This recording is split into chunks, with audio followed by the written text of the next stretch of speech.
الحمد لله نحمده ونستعينه ونستغفره ونؤمن به ونتوكل عليه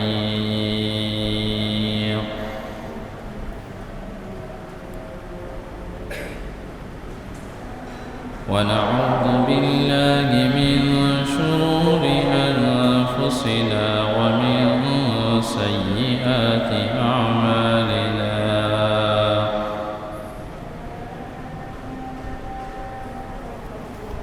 من يهده الله فلا مضل له ومن يضلله فلا هادي له ونشهد أن لا إله إلا الله وحده لا شريك له ونشهد أن سيدنا ومولانا محمدا عبده ورسوله أما بعد فأعوذ بالله من الشيطان الرجيم بسم الله الرحمن الرحيم ولا تقولوا لمن يقتل في سبيل الله أموات بل أحياء ولكن لا تشعرون وقال النبي صلى الله عليه وسلم سيدا شباب أهل الجنة الحسن والحسين وقال النبي صلى الله عليه وسلم اللهم إني أحبه فأحبه صدق الله العظيم وصدق رسوله النبي الكريم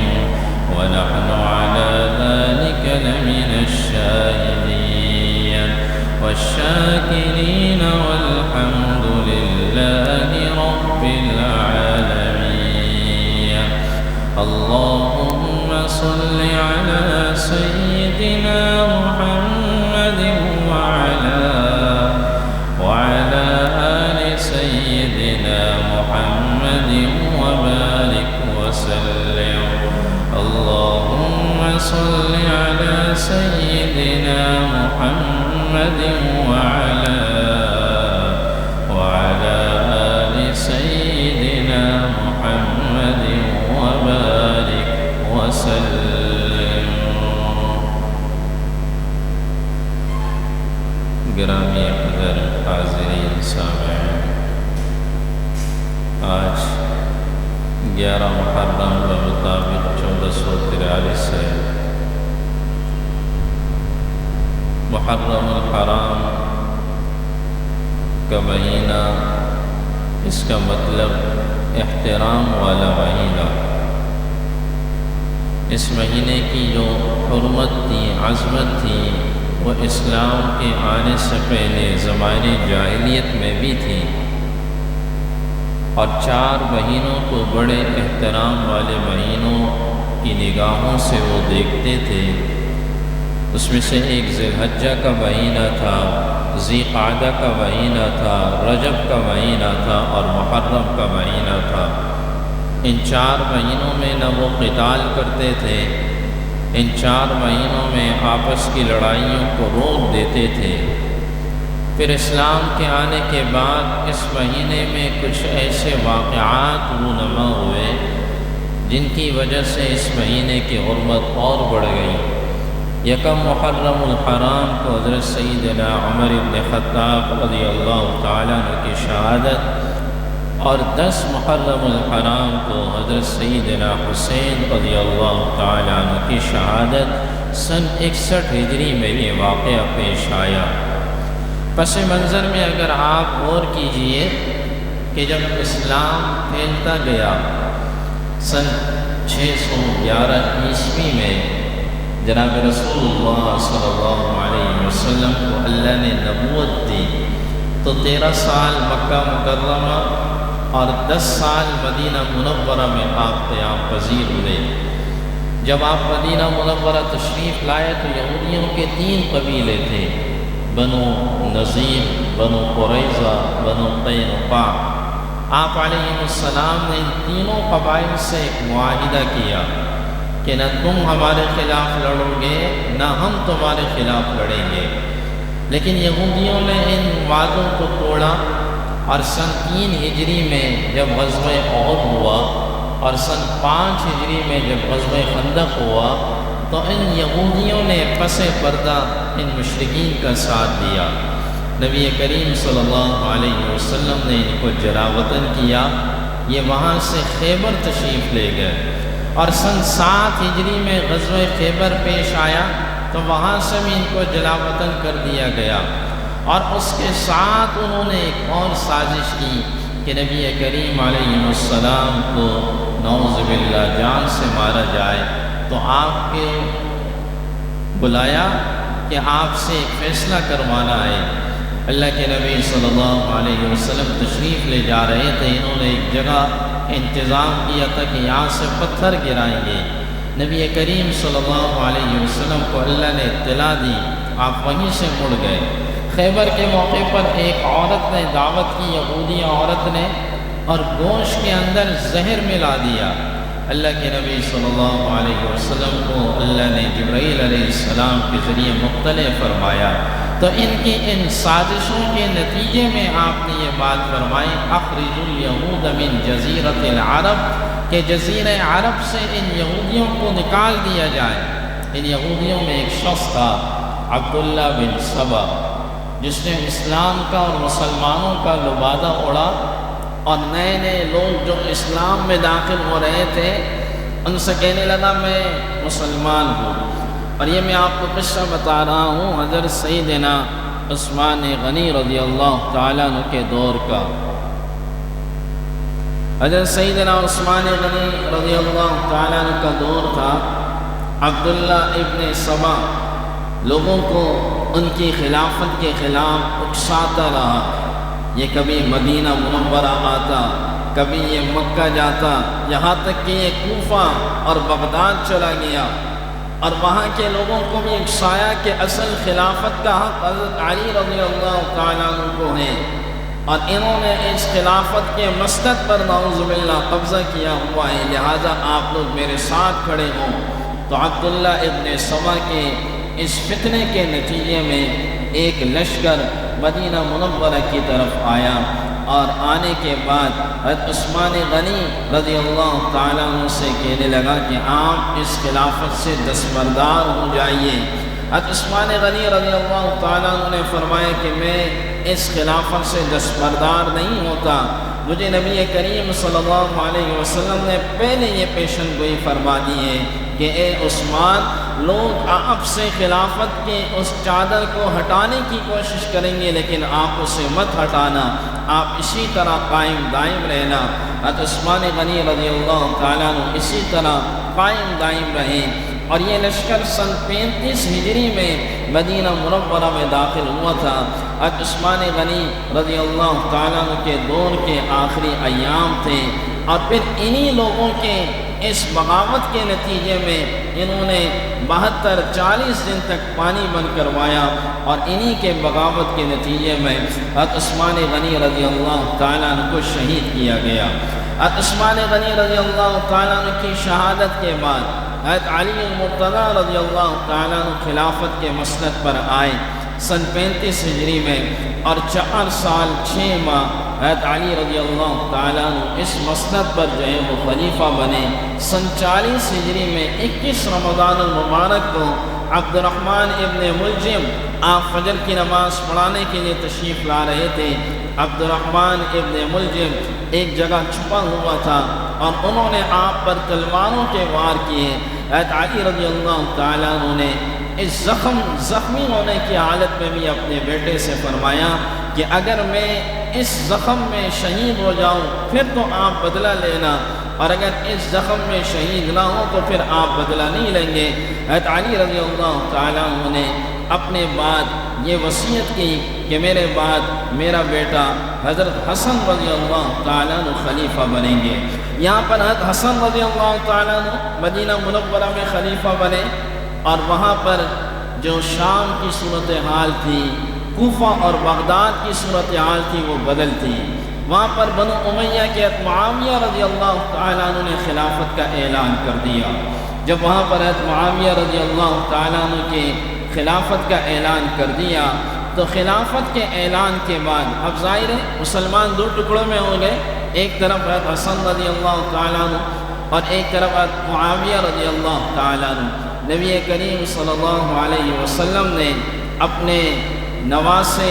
حضرت حسن رضی اللہ تعالیٰ عنہ کے بارے میں فرمایا تھا کہ میرا یہ بیٹا دو گروہوں کے درمیان صلح کرے گا، اور اللہ اس کے صلح کے نتیجے میں دو بڑے گروہوں کو قتل و قتال سے اور قتل و غارت سے جو ہے وہ ختم کر دے گا۔ حضرت حسن رضی اللہ تعالیٰ عنہ خود تشریف لائے اور حضرت معاویہ رضی اللہ تعالیٰ عنہ کے ہاتھ پر بیعت کی، اور بیعت کرنے کے بعد اپنی خلافت سے دستبردار ہوئے۔ یوں مسلمان حضرت حسن رضی اللہ تعالیٰ عنہ کے صلح کے نتیجے میں دوبارہ متحد ہوئے، اور حضرت معاویہ رضی اللہ تعالیٰ عنہ جب خلیفہ بنے تو ان کی خلافت سن 41 ہجری سے 60 ہجری تک ہے۔ 64 لاکھ مربع میل پر اسلام کا جھنڈا لہرانے والے اور کاتب وحی خالق امام المسلمین کا لقب پانے والے یہ حضرت معاویہ رضی اللہ تعالیٰ عنہ کی ذات تھی۔ حضرت معاویہ رضی اللہ تعالیٰ عنہ کا انتقال سن 60 ہجری میں 22 رجب کو ہوا۔ انتقال کا وقت قریب آیا تو انہیں کسی نے کہا آپ اپنا خلیفہ نامزد کریں۔ حضرت مغیرہ بن شعبہ رضی اللہ تعالیٰ عنہ صحابی رسول تھے، انہوں نے کہا آپ اپنا خلیفہ نامزد کریں۔ تو حضرت معاویہ رضی اللہ تعالیٰ عنہ نے اپنے بیٹے یزید کے بارے میں وصیت کی کہ ان کو خلیفہ بنا دیا جائے۔ چنانچہ اور یہ بات ممبر پر آ کر انہوں نے کی اور کہا کہ اگر میرا بیٹا خلافت کے اس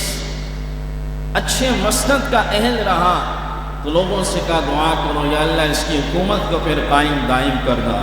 اور اگر یہ خلافت کے اس مسند کا اہل نہ رہا تو یا اللہ اس کی حکومت کو پھر ختم کر دینا۔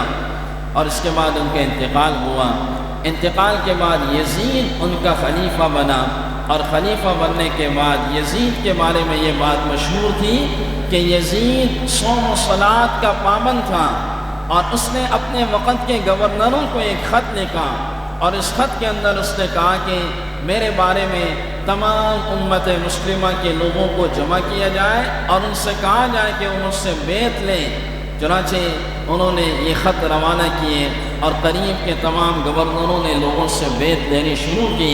اصل جو مسئلہ تھا مدینہ منورہ، کہ مدینہ منورہ کے اندر 4 بڑے حضرات موجود تھے، ان 4 بڑے حضرات سے بھی کہا جائے کہ وہ یزید کی بیعت لیں۔ چنانچہ مدینہ منورہ کے گورنر تھے ولید بن عتبہ بن سفیان۔ چنانچہ یہ خط آیا اور اس خط کے اندر یہ بات کہی کہ یزید کے لیے بیعت لی جائے اور ان 4 کو بھی خاص طور پر بلایا جائے۔ یہ 4 بڑے صحابہ مدینہ منورہ میں تھے، جن میں عبداللہ ابن عباس رضی اللہ تعالیٰ عنہ، حضرت حسین رضی اللہ تعالیٰ عنہ، عبداللہ ابن عمر رضی اللہ عنہ اور عبداللہ ابن زبیر رضی اللہ عنہ۔ مدینہ منورہ کے گورنر نے ان 4 کو بلایا اور ان سے کہا کہ آپ سب سے یزید نے کہا کہ بیعت لی جائے۔ تو ان حضرات نے کہا ہمیں ایک رات کا موقع دیا جائے، ایک رات ہم سوچیں گے، اس کے بعد ہم اپنا کوئی فیصلہ سنائیں گے۔ تو رات کا وقت ہوا تو عبداللہ ابن زبیر رضی اللہ عنہ اور حضرت حسین رضی اللہ عنہ یہ دونوں حضرات مدینہ منورہ سے مکہ مکرمہ تشریف لے گئے، اور مدینہ منورہ سے رات ان حضرات نے سفر باندھا۔ جب یہ مکہ مکرمہ پہنچے تو مکہ مکرمہ پہنچنے کے ساتھ ہی لوگوں نے عبداللہ ابن زبیر رضی اللہ تعالیٰ عنہ کے ہاتھ پر بیعت کرنا شروع کر دیا، کہا حضرت آپ ہمارے خلیفہ ہیں، اور کچھ لوگوں نے حضرت حسین رضی اللہ تعالیٰ عنہ کے ہاتھ پر بیعت کرنا شروع کر دیا، آپ ہمارے خلیفہ ہیں، ہم یزید کے ہاتھ پر بیعت کرنے کو تیار نہیں ہیں۔ یہ حضرات وہیں پر رہیں حضرت حسین رضی اللہ تعالیٰ عنہ کو کوفہ کے لوگوں نے خطوط لکھنے شروع کر دیے۔ ایک روایت کے بقول 12,000 خط تھے،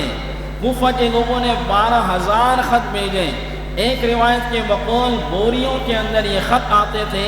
اور حسین رضی اللہ تعالیٰ عنہ کے نام کے، اور اس میں لکھا ہوتا تھا کہ آپ کوفہ آئے، ہم آپ کے ہاتھ پر بیعت کرنے کو تیار ہیں، یزید کے ہاتھ پر بیعت کرنے کو ہم تیار نہیں ہیں۔ حضرت حسین رضی اللہ تعالیٰ عنہ نے کوفہ کی طرف سفر کرنے کا ارادہ کیا۔ جب حضرت نے کوفہ کی طرف سفر کرنے کا ارادہ کیا تو کچھ صحابہ آئے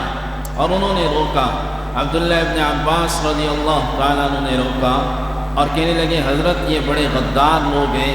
آپ کے والد گرامی کو شہید کرنے والے لوگ بھی کوفہ کے لوگ ہیں، آپ احتیاط کیجئے۔ ایک اور صحابی آئے، انہوں نے کہا حضرت اگر جانا ہی ہے تو آپ جائیے، اپنے اہل و عیال کو مت لے جائیں، صرف آپ جائیں،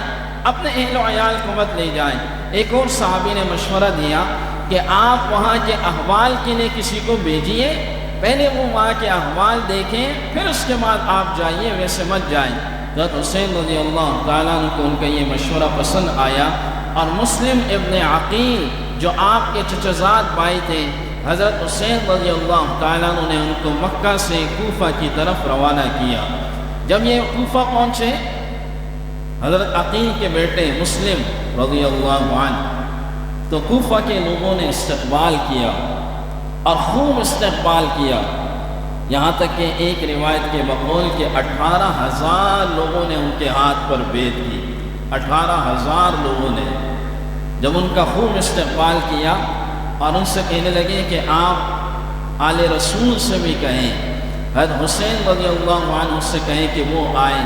ہم ان کے ہاتھ پر بھی بیعت کرنے کو تیار ہیں، یزید کے ہاتھ پر کبھی بیعت نہیں کریں گے۔ تو انہوں نے وہیں سے خط لکھا اور کہا کہ حضرت یہاں کے حالات بڑے اچھے ہیں، 18,000 لوگوں نے میرے ہاتھ پر بیعت کر لی ہے، آپ سفر باندھیں۔ حضرت حسین رضی اللہ تعالیٰ عنہ کو خط پہنچا تو آپ نے ارادہ کر لیا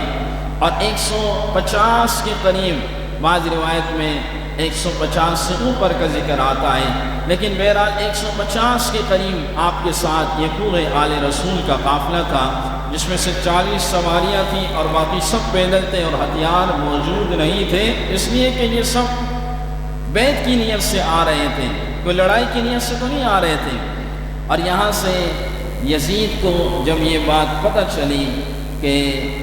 کوفہ کے اندر مسلم ابن عقیل رضی اللہ عنہ تشریف لا چکے ہیں اور لوگوں نے ان کے ہاتھ پر بیعت کرنی ہے، تو کوفہ کے گورنر تھے نعمان ابن بشیر رضی اللہ عنہ، یہ بھی صحابی رسول تھے، انہوں نے ان کو معزول کیا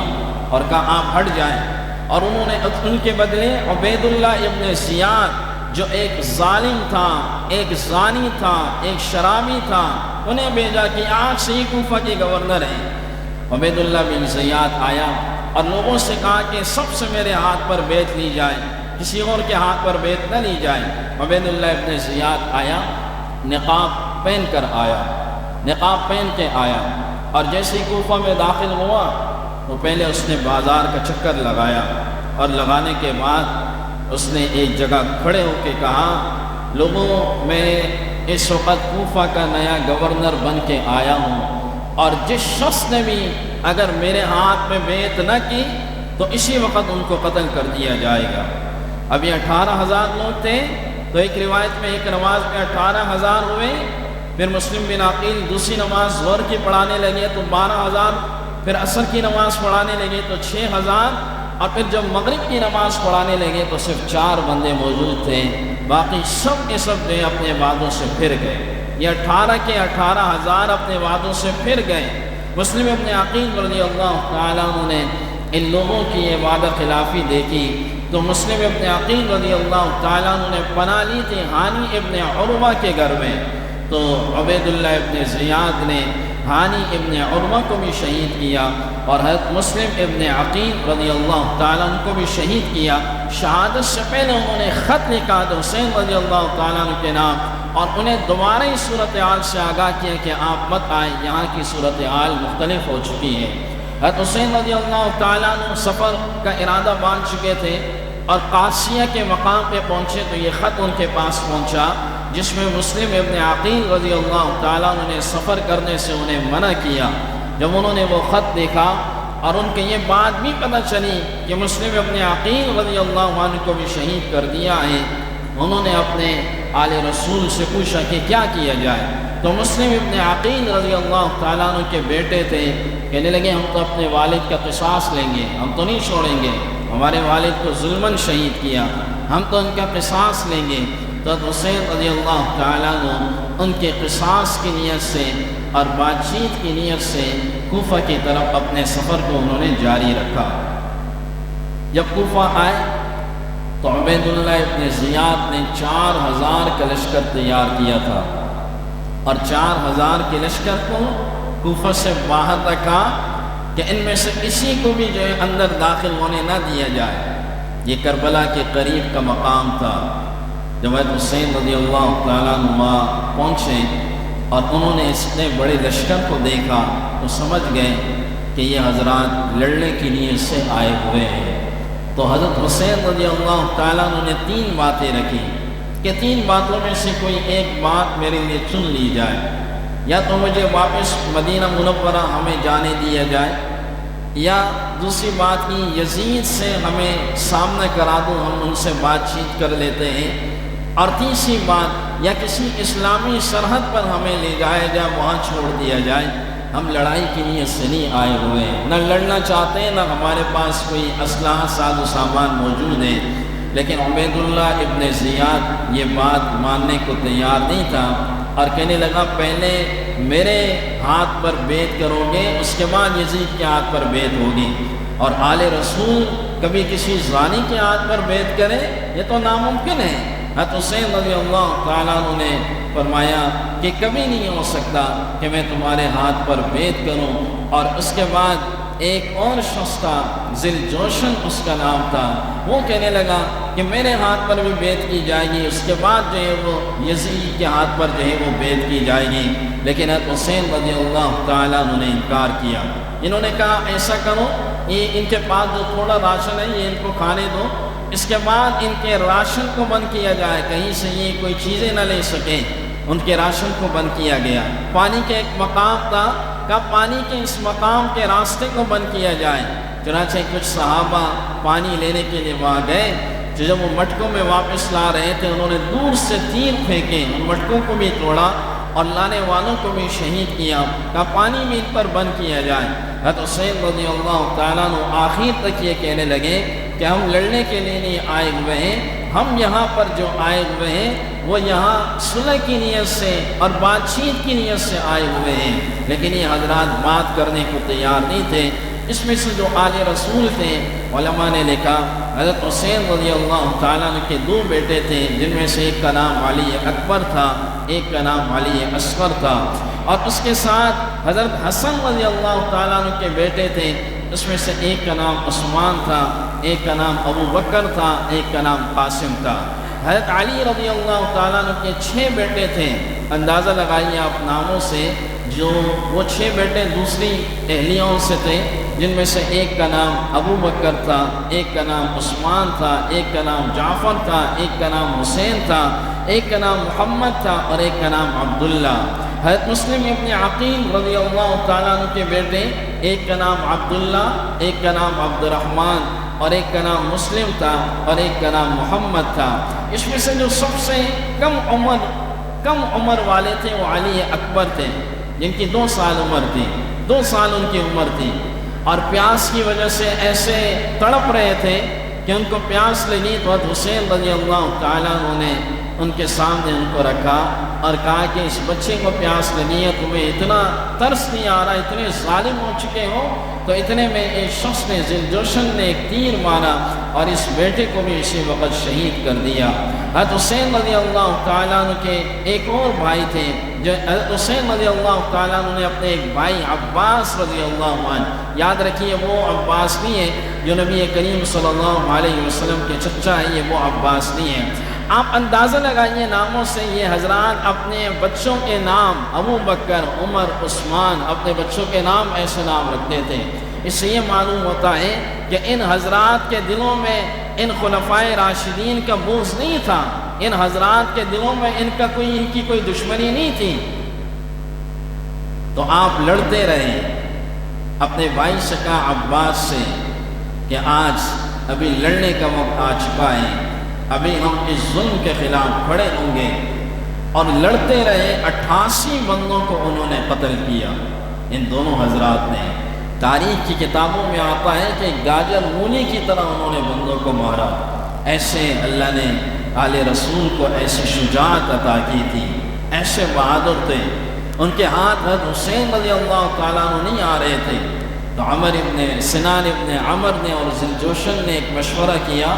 کہ ایسا کرتے ہیں، یہ نماز نہیں چھوڑ رہے ہیں۔ جب بھی نماز کا موقع آتا ہے تو حضرت حسین رضی اللہ تعالیٰ عنہ سے کہتے ہیں بھائی نماز کا وقت ہو چکا ہے، پہلے ہم نماز پڑھیں گے اس کے بعد لڑیں گے۔ یہ نماز نہیں چھوڑتے اور نماز کے لیے کھڑے ہوتے ہیں۔ تو ایسا کرتے ہیں، نماز میں ان پہ حملہ کرتے ہیں۔ ان کو پکڑنا آسان نہیں ہے، تو مشکل ہے، ہمارے اتنے بندوں کو انہوں نے مار دیا تو مشکل ہو رہا ہے۔ تو حضرت حسین رضی اللہ تعالیٰ عنہ نماز پڑھانے کے لیے کھڑے ہوئے، اور جیسے ہی آپ سجدے میں گئے، تاریخ کی روایات میں آتا ہے کہ ذوالجوشن نے تیر مارا جو آپ کی پیشانی پہ لگا، دوسرا تیر آپ کی گردن پہ لگا، اور عین سجدے کی حالت میں آپ شہید ہو گئے۔ عین سجدے کی حالت میں آپ کو شہید کیا گیا، اس لیے کہ وہ آپ کے قریب نہیں آ سکتے تھے۔ اللہ نے ایسی بہادری آپ کو عطا کی تھی کہ آپ کے قریب آنا ان کے لیے ممکن نہ تھا، اور اسی سجدے کی حالت میں آپ شہید ہوئے۔ تو شہید ہونے کے بعد ان میں سے ایک آیا اور انہوں نے یہ گردن کاٹ دی، اور گردن کاٹنے کے بعد یہ گردن عبیداللہ ابن زیاد الظالم کی خدمت میں یہ لے گئے۔ اور یہاں پر یاد رکھیے حضرت زینب رضی اللہ تعالیٰ عنہ کا بھی نام آتا ہے، اور ان سب آل رسول میں اگر کوئی اس وقت ایک بچا ہے تو امام زین العابدین رحمہ اللہ ہے۔ امام زین العابدین رحمہ اللہ چھوٹے سے تھے، یہ ان کو لے جانے لگے تو زینب رضی اللہ تعالیٰ عنہ نے کہا کہ ان کو کہاں لے جا رہے ہو، یہ آل رسول کی آخری نشانی ہے، اور اس نشانی کی وجہ سے اللہ نے آگے جو ہے اولادوں کو اور اس نسب کو چلانا ہے۔ حضرت زینب رضی اللہ تعالیٰ عنہ کی وہ بددعا وہ اس وقت انہوں نے کی جب یہ حضرات آ رہے تھے، تو کوفہ کے کچھ لوگ، کچھ عورتیں باہر نکل کر ہائے ہائے کر رہی تھی۔ حضرت زینب رضی اللہ تعالیٰ عنہ نے اس وقت یہ بات ارشاد فرمائی تھی کہ تمہاری یہ ہائے اور تمہاری یہ باتیں قیامت تک تمہاری کے ساتھ لگی رہیں، اور آپ دیکھ رہے ہیں قیامت تک یہ اپنے آپ کو پیٹتے رہیں گے۔ تو حضرت زینب رضی اللہ تعالیٰ عنہ نے اس موقع پر ان لوگوں سے کہا جو خطوط تم نے لکھے تھے ان خطوط کا کیا بنا، جو وعدے تم نے کیے تھے ان وعدوں کا کیا بنا؟ اب جو ہے وہ تمہیں رونا آ رہا ہے۔ یہ گردن اور یہ سر عبیداللہ ابن زیاد کی خدمت میں جب آیا تو اس ظالم نے ایک چھڑی اٹھائی، اور چھڑی اٹھانے کے بعد حضرت حسین رضی اللہ تعالیٰ عنہ کے ہونٹوں سے وہ چھڑی لگانے لگا۔ تو زید بن ارقم رضی اللہ تعالیٰ عنہ موجود تھے اس مجلس میں، وہ کہنے لگے کہ ظالم اس چھڑی کو ہٹا، میں نے انہی ہونٹوں پر جناب رسول اللہ صلی اللہ علیہ وسلم کو بوسہ دیتے ہوئے سنا ہے، میں نے نبی کریم صلی اللہ علیہ وسلم کو انہی ہونٹوں پہ بوسہ دیتے ہوئے سنا۔ آپ علیہ السلام نے ارشاد فرمایا کہ جنت کے دو پھول ہیں میرے، وہ حسن اور حسین ہیں۔ ایک دفعہ نبی کریم صلی اللہ علیہ وسلم تشریف لا رہے تھے، تو آپ ایک چادر اوڑے ہوئے تھے اور دونوں ہاتھوں کو اس طرح اٹھا کے آپ آ رہے ہیں، اور چادر کے اندر ایک طرف حضرت حسن اور ایک طرف حضرت حسین رضی اللہ عنہما تھے۔ صحابی آئے، انہوں نے عرض کیا حضور اکرم صلی اللہ علیہ وسلم سے کیا چیز اٹھائی ہوئی ہے؟ آپ نے فرمایا حسن اور حسین ہیں، اور اس کے بعد فرمایا کہ اللہم انی احبہ فاحبہ، اللہ میں ان سے محبت کرتا ہوں، اللہ تم بھی ان سے محبت فرما، اور جو ان دونوں سے محبت کرتا ہے اللہ تم بھی ان سے محبت فرما۔ ایک موقع پر صحابی رسول فرماتے ہیں کہ حضرت حسن رضی اللہ تعالیٰ عنہ کو آپ نے اپنے کندھوں پہ اٹھایا ہوا تھا، آپ باہر تشریف لائے، اپنے کندھوں پہ آپ نے اٹھایا ہوا تھا۔ تو ایک صحابی نے عرض کیا کہ کتنی ہی نعم الراکب، کتنا ہی خوش نصیب سواری ہے اس وقت۔ نبی کریم علیہ السلام نے فرمایا یہ کیوں نہیں کہتے ہو نعم المرکب، کہ سوار بھی کتنا خوبصورت ہے، یہ بھی کہو کہ سوار بھی خوبصورت ہے، خالی سواری نہیں، سوار جو اس پہ سوار ہے یہ بھی خوبصورت ہے۔ ایک صحابی فرماتے ہیں کہ آپ علیہ السلام سجدے میں تشریف لے گئے، اور ہم نے دیکھا کہ آپ نے سجدے کو لمبا کیا، اور ہم حیران ہوئے کہ آخر کیا وجہ ہے کہ آپ سجدے سے سر نہیں اٹھا رہے۔ اسامی فرماتے ہیں کہ میں نے کنکھیوں سے دیکھا، تو میں نے کیا دیکھا کہ کنکھیوں سے دیکھ رہا ہوں کہ آپ کی گردن اور آپ کی پیٹھ پر حضرت حسین رضی اللہ تعالیٰ عنہ سوار تھے، اور جناب رسول اللہ صلی اللہ علیہ وسلم ان کی محبت میں اپنے سجدے کو طویل کر رہے تھے کہ اگر میں سجدے سے اٹھوں گا تو کہیں میرا یہ بچہ گر نہ جائے۔ ایک صحابی فرماتے ہیں کہ جمعے کا وقت تھا، آپ ممبر پہ تشریف فرما ہوئے تو اتنے میں دیکھا کہ دو بچے جو کھیلتے ہوئے آ رہے تھے، اور نبی کریم صلی اللہ علیہ وسلم ممبر سے اترے، اور اترنے کے بعد دور تشریف لے گئے، دونوں کو اٹھایا، اور اٹھانے کے بعد ممبر میں تشریف لائے اور فرمایا کہ اللہ نے سچ کہا ہے کہ تمہاری اولادیں اور تمہارا مال یہ فتنہ ہے، یہ اللہ نے سچ کہا ہے۔ صحیح بخاری شریف کی حدیث ہے، جناب رسول اللہ صلی اللہ علیہ وسلم نے ارشاد فرمایا سیدہ شباب اہل الجنہ الحسن والحسین، جنت کے نوجوانوں کے سردار وہ حسن اور حسین ہیں رضی اللہ عنہما۔ تو حضرت حسن اور حضرت حسین رضی اللہ عنہما فرمائے یہ جنت کے نوجوانوں کے سردار ہیں۔ ہمیں ہر سال یہ واقعہ ہم سنتے ہیں، یہ پڑھتے ہیں، لیکن اس واقعے سے اور ان واقعات سے ملنے والے سبق کو ہمیں جو ہے وہ یہ یاد رکھنا چاہیے کہ حسن حسین رضی اللہ تعالیٰ عنہ حق کے خلاف کھڑے ہوئے، ظالم کا ساتھ نہیں دیا، ظالم کے مددگار نہیں بنے، حق کے خلاف کھڑے ہوئے، شہید ہو گئے، اپنی اولاد وہ شہید ہو گئی، لیکن حق کے ساتھ کھڑے رہے۔ اور ہم بھی یہ عہد کریں زندگی میں اگر کوئی ایسا موقع آیا کہ جس میں ایک طرف حق ہو ایک طرف باطل ہو، حق کے ساتھ کھڑے ہوں گے، چاہے ہماری اولادیں نہ چلی جائیں، چاہے ہماری اولادیں اس حق کے ساتھ نہ چلی جائیں، لیکن ہم نے حق کے خلاف کھڑا ہونا ہے، جو کہ اصل شعار حسینی ہے وہ یہی ہے کہ حق کے ساتھ کھڑا ہونا ہے اور ظالم کے خلاف کھڑا ہونا ہے۔ ان ظالموں کا پھر انجام کیا ہوا؟ تاریخ بغداد کے اندر یہ بات لکھی ہوئی ہے کہ مختار ثقفی یہ کوفہ کے گورنر بنے، اور انہوں نے عبید اللہ ابن زیاد کے بارے میں آتا ہے کہ رات کو یہ سویا ہوا تھا تو ایک سانپ اس کی ناک سے داخل ہوا، پھر اس کی کان سے نکلا، پھر اس کے منہ سے داخل ہوا، پھر اس کے دماغ میں وہ گیا، اور اسی میں اس کو موت طاری ہو گئی۔ مختار ثقفی نے ان دونوں کو بلایا، سنان کو، جلجوشن کو، اور بلانے کے بعد گدھے کی کھال میں ان کو ڈالا، اور ڈالنے کے بعد ان کو قتل کیا، اور قتل کرنے کے بعد ان کو جلایا، اور جلانے کے بعد پورے شہر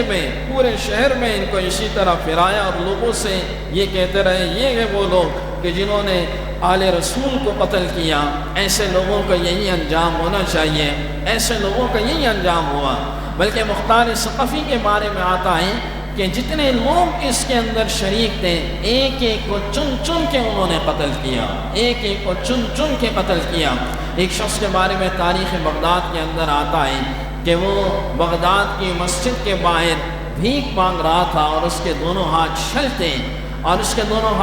تھے، ایک عالم نے کسی سے کہا معلوم ہے یہ کون ہے؟ انہوں نے کہا نہیں معلوم، کہا یہ وہ آدمی ہے کہ جنہوں نے آل رسول کے خلاف لڑنے والوں میں ایک یہ بھی شامل تھا۔ دیکھیں اللہ نے دنیا کے اندر اس کے ہاتھ کو بھی شل کر دیا، اور اللہ نے دنیا کے اندر اس کو بھکاری بنا دیا۔ تو آل رسول سے محبت یہ ہمارے ایمان کا حصہ ہے، آل رسول کی تعظیم یہ ہمارے ایمان کا حصہ ہے۔ ہم آل رسول کی تعظیم کرتے ہیں، ہم آل رسول سے محبت کرتے ہیں۔ کوئی بھی شخص جس کے دل میں ایمان ہوگا وہ آل رسول کے خلاف نہیں جا سکتا، وہ آل رسول سے محبت ضرور کرے گا۔ آپ علیہ السلام نے اپنے اہل بیت کے بارے میں فرمایا کہ یہ میرے اہل بیت ہیں، اور جو ان سے محبت کرتا ہے اللہ تو بھی ان سے محبت فرما۔ ہر مسلمان اہل بیت سے محبت کرتا ہے، لیکن اس واقعے کے نتیجے میں یہ کہاں سے ہمیں یہ بات ملتی ہے کہ حضرت ابوبکر صدیق، حضرت عمر، حضرت عثمان غنی